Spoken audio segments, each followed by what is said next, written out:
جو ہوتے ہیں ان میں جو عہد معاہدے ہوتے ہیں، رشتہ داری کے میں جو عہد معاہدے ہوتے ہیں ان کی طرف اشارہ ہے. ولا ذمہ، اور نہ عہد کا، یعنی ذمہ بھی عہد معاہدے کو کہتے ہیں، لیکن اشارہ ہے ذمہ سے سیاسی معاہدوں کی طرف. ایسے لوگوں سے آخر کوئی معاہدہ کیوں قائم رکھ سکتا ہے جن کا کردار یہ ہو کہ اگر وہ تم پر غلبہ پالے تو نہ وہ کسی رشتہ داری کا لحاظ رکھے اور نہ ہی کسی سیاسی قانون کا. یعنی وہ ہر لحاظ سے اپنے معاہدے کو توڑنے والے ہیں. کس طرح؟ یردونکم، وہ راضی کرنا چاہتے ہیں تم لوگوں کو. یردونکم، را غاد یا اس کا روٹ ورڈ ہے، رضا سے ہے. بی افواہہم، اپنے منہوں کے ساتھ، یعنی صرف باتوں سے، زبانی کلامی نہیں، صرف باتوں سے یعنی زبانی کلامی تم کو خوش کرنا چاہتے ہیں. یعنی اب وہ صلح کی تجدید کی خاطر آئے ہیں تو خوب چاپلوسی کر رہے ہیں، اس کے لیے بظاہر زبانی کلامی خوش آمد اور چاپلوسی کر رہے ہیں. جب تعلقات کی باری آتی ہے تو اس میں وہ تمہیں دھوکہ دے جاتے ہیں. نہ خاندانی رشتے کی پرواہ کرتے ہیں، نہ خون کے رشتے کی، نہ کسی عہد معاہدے کی. وتعبى قلوبهم، جبکہ ان کے دل اب بھی انکاری ہیں. پیچھے ہم نے پڑھا ابا واستکبر، تو اسی سے ہے. ابا ہوتا ہے سختی سے انکار کرنا، شدت سے انکار. وتعبى قلوبهم، اور ان کے دل ان کے سخت منکر ہیں. واکثرهم فاسقون، اور ان میں سے اکثر فاسق ہیں. فاسق کون ہوتا ہے؟ حد توڑنے والا، اور اشارہ ہے پھر عہد توڑنے کی طرف. یہاں پر لفظ اکثر استعمال ہوا ہے، جس سے یہ پتہ چلتا ہے کہ سب ایسے نہیں تھے مشرک میں، ان کی اکثریت ایسی تھی. کیونکہ ہمیں تواریخ پڑھنے سے یہ پتہ چلتا ہے کہ عربوں میں یعنی مشرکین میں معاہدے کی بہت پرواہ کی جاتی تھی. یعنی اس کو جو ہے دور جاہلیت میں بھی ایک اخلاقی خوبی سمجھا جاتا تھا، اور وہ لوگ عہد کو نہیں توڑا کرتے تھے. اور دور اسلام میں تو عہد کی پابندی پر بہت زیادہ توجہ دلائی گئی ہے. تو یہاں پر کیا فرمایا گیا کہ یہ جو باتیں وہ زبان سے کر رہے ہیں وہ ان کے دل کی آواز نہیں ہے، دل سے وہ ابھی بھی نیک نیتی کے ساتھ صلح پر آمادہ نہیں ہے. یہ تو وہ لوگ ہیں جنہوں نے، آیت نمبر 9 میں ہم دیکھیں گے تو اس آیت میں کیا بتا دیا گیا کہ مسلمان انتقام لینے کے لیے جنگ نہیں کر رہے تھے، بلکہ مسلمان کس لیے جنگ کر رہے تھے؟ اسلام کو غالب کرنے کے لیے. کیونکہ مسلمانوں کو بہت ستایا گیا تھا، پھر بھی مسلمان چاہتے تو بہت پہلے بدلہ لے سکتے تھے اسلام غالب کرنے کے لیے.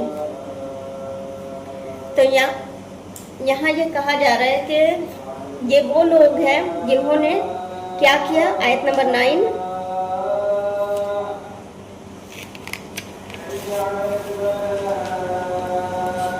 اشتروا بآیات اللہ ثمنا قلیلا فصدوا عن سبیلہ انہم ساء ما کانوا یعملون. یہ اللہ کی آیتوں کے عوض تھوڑا سا فائدہ حاصل کرتے اور لوگوں کو اللہ کے رستے سے روکتے ہیں. کچھ شک نہیں کہ جو کام یہ کرتے ہیں برے ہیں. اشتروا بآیات اللہ ثمنا قلیلا، بیچ دیا اللہ کی آیات کو تھوڑے پیسوں میں.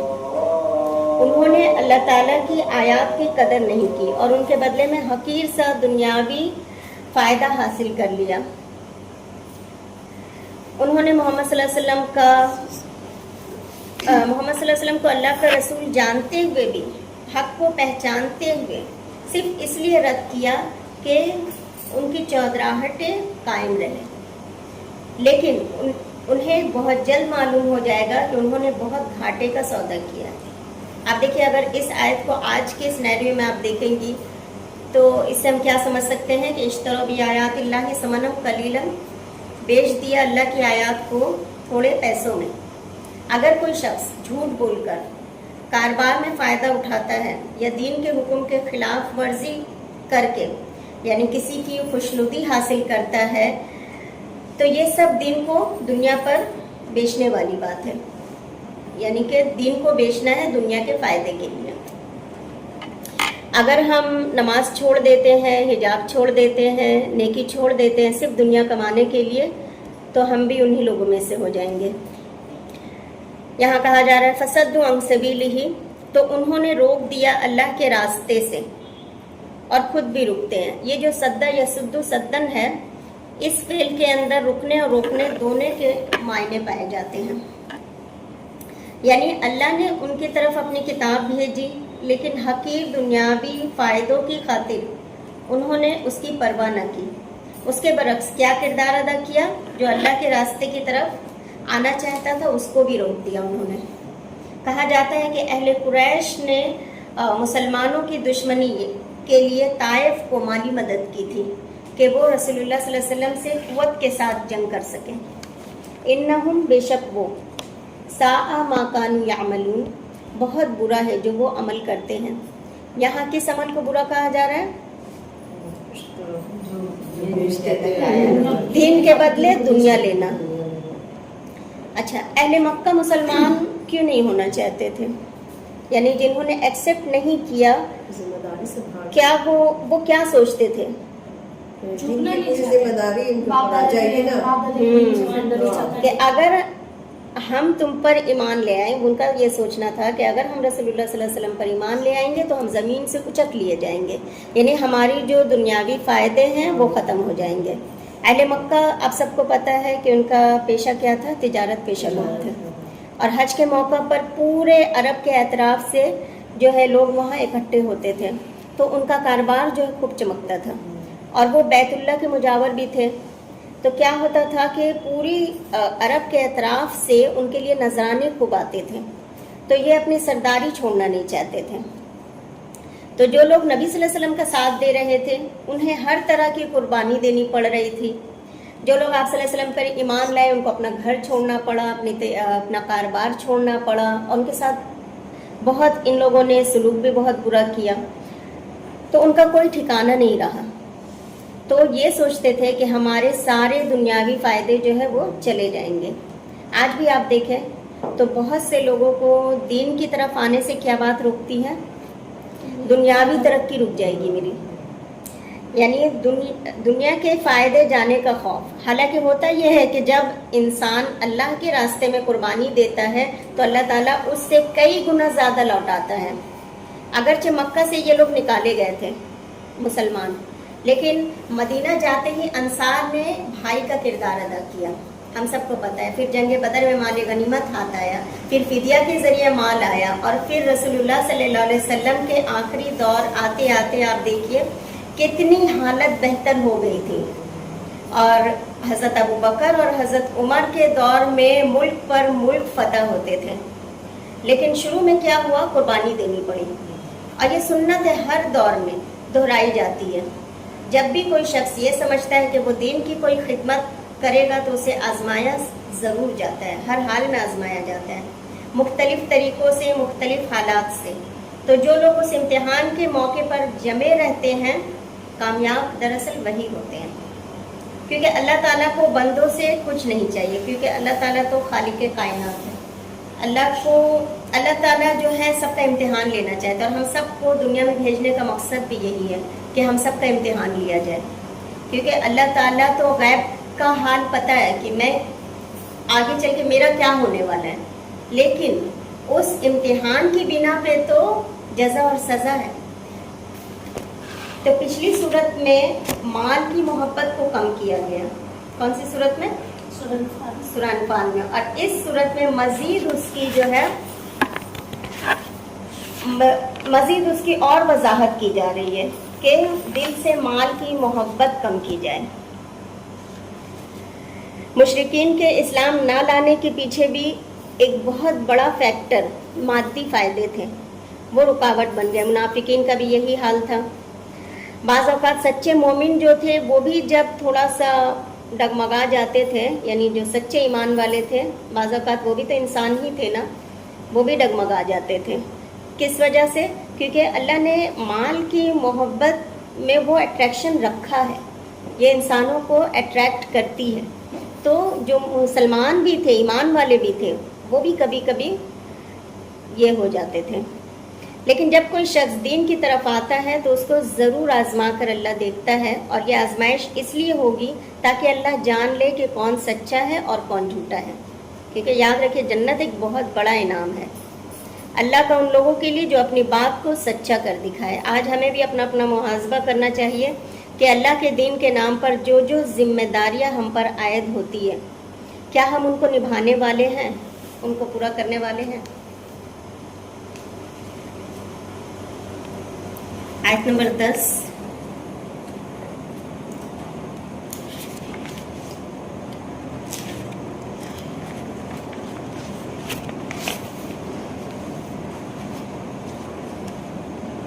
لا يرقبون فی مؤمن الا ولا ذمہ واولئک هم المعتدون۔ یہ لوگ کسی مومن کے حق میں نہ تو رشتہ داری کا پاس کرتے ہیں نہ عہد کا، اور یہ حد سے تجاوز کرنے والے ہیں۔ لا يرقبون فی مؤمن، نہیں وہ لحاظ کر رکھتے کسی مومن کے معاملے میں، الا قرابت کا، ولا ذمہ، اور نہ کسی ذمہ داری کا، نہ عہد کا۔ ان مشرکین کو آخر کب تک مزید مہلت دی جائے جن کی اخلاقی حالت یہ ہے کہ وہ کسی مومن کا لحاظ نہیں کرتے، نہ رشتہ داری کا شرم رکھتے ہیں، اور نہ ہی کسی سیاسی معاہدے کی پابندی کا۔ وَأُولَئِكَ هُمُ الْمُعْتَدُونَ، اور یہی لوگ حد سے بڑھنے والے ہیں۔ تو یاد رکھیے دو چیزیں معاشرتی زندگی کے لیے بہت ضروری ہے۔ اگر یہ دو چیزیں زندگی میں آ جائے تو معاشرہ سدھر جائے گا، ورنہ جنگل راج بن جائے گا۔ ایک تو انسان اپنے تمام رشتوں کا لحاظ کرے، ان کا حق ادا کرے، جیسے ماں، بہن، پھوپھی، مامی، خالہ، جو بھی ہے سب کے ساتھ حسن سلوک کرے۔ اور دوسری چیز غیروں کے ساتھ جو اپنے رشتہ دار نہیں ہیں ان کے ساتھ عہد کا لحاظ کرے۔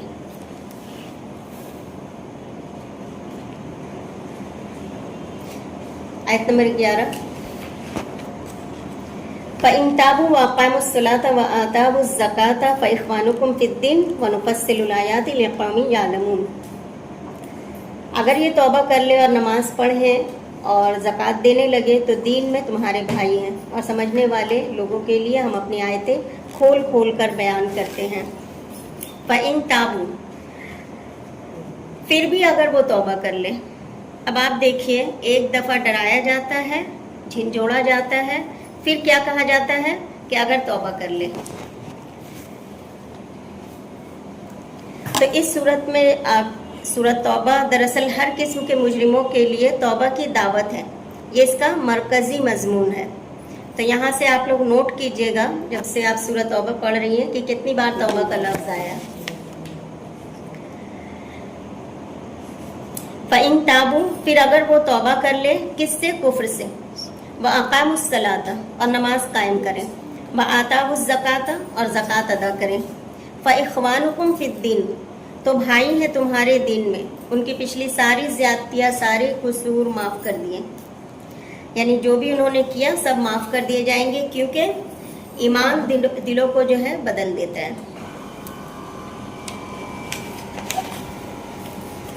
اللہ نے ان کے لیے اب بھی توبہ کا دروازہ جو ہے وہ کھلا رکھا ہے۔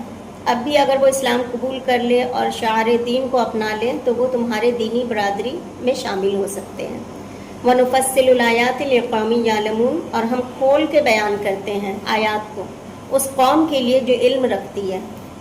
لِقَوْمٍ يَعْلَمُونَ، پیچھے ان لوگوں کا ذکر تھا جو علم نہیں رکھتے، تو ان کے لیے کیا حکم تھا؟ ان کو سناؤ کلام اللہ، اور یہاں جاننے والوں کو مزید تفصیل بتائی جا رہی ہے کہ وَنُفَصِّلُ الْآيَاتِ، پیچھے بھی صلاۃ کے ساتھ زکوٰۃ کا ذکر تھا، اور یہاں بھی پھر صلاۃ کے ساتھ زکوٰۃ کا ذکر ہے۔ عبداللہ ابن مسعود رضی اللہ عنہ کا قول یہ ہے کہ وہ کہتے ہیں کہ جس نے زکوٰۃ نہ دی اس کی نماز بھی پھر قابل قبول نہیں ہے، یعنی ان دونوں کو ساتھ ساتھ کیوں لایا گیا؟ کیونکہ دونوں ہی ضروری ہیں۔ لیکن آج امت کا حال دیکھیے کہ جس کا دل چاہتا ہے زکوٰۃ کی پابندی کرتے ہیں اور صلاۃ چھوڑ دیتے ہیں، اور جس کا دل چاہتا ہے صلاۃ کی پابندی کرتے ہیں، زکوٰۃ چھوڑ دیتے ہیں۔ شاید لوگوں نے یہ سوچ رکھا ہے کہ کل فیصلہ بھی ہمارے ہی ہاتھوں میں ملنے والا ہے، کہ ہم ہی فیصلہ کریں گے، تبھی تو دین کو جہاں چاہتے ہیں دین پر عمل کرتے ہیں, جہاں چاہتے ہیں چھوڑ دیتے ہیں. جبکہ دین جو ہے اللہ کی مکمل اطاعت کا نام ہے, پورا پورا سر جھکانا, جو حکم ملتا جائے وہ کرتے جانا ہے. مسلمان کا مطلب کیا ہوتا ہے؟ فرما بردار. ٹھیک ہے, تو اللہ تعالیٰ نے کیا فرمایا قرآن میں جگہ, اس میں دیکھیے گا قرآن میں آپ, یا ایھا الذین آمنوا فی السلم کافہ, کہ اے لوگوں جو ایمان لائے ہو اسلام میں پورے کے پورے داخل ہو جا. یعنی اسلام میں کوئی ایسی چیز آپ نہیں کر سکتے جو فرض ہے تو فلاں چیز ہم کر لیتے ہیں, فلاں ہم اپنے گھر والوں کی مرضی کا کریں گے یا شیطانوں کی مرضی کا کریں گے, ایسا نہیں ہو سکتا. اسلام میں پورے کا پورا داخل ہونا ہے. رقیب کا مطلب تو کیا ہوتا ہے؟ رقیب مطلب وہ, رقیب مطلب دشمن. ایک رقبہ مطلب ہوتا ہے سوار ہونا, اور یہ رقبہ مطلب ہوتا ہے رعایت کرنا, یعنی کہ تینوں الگ اسپیلنگ ایک ہی. عربی میں آپ کو ایک ورڈ ایسا ملے گا جس کے آپ کو 50 میننگ ملیں گے, اس کے شاخیں الگ الگ.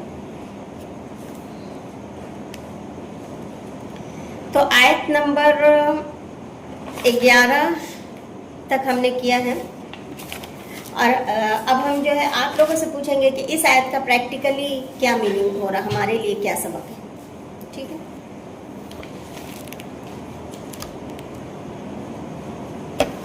کسی کو کچھ پوچھنا ہے؟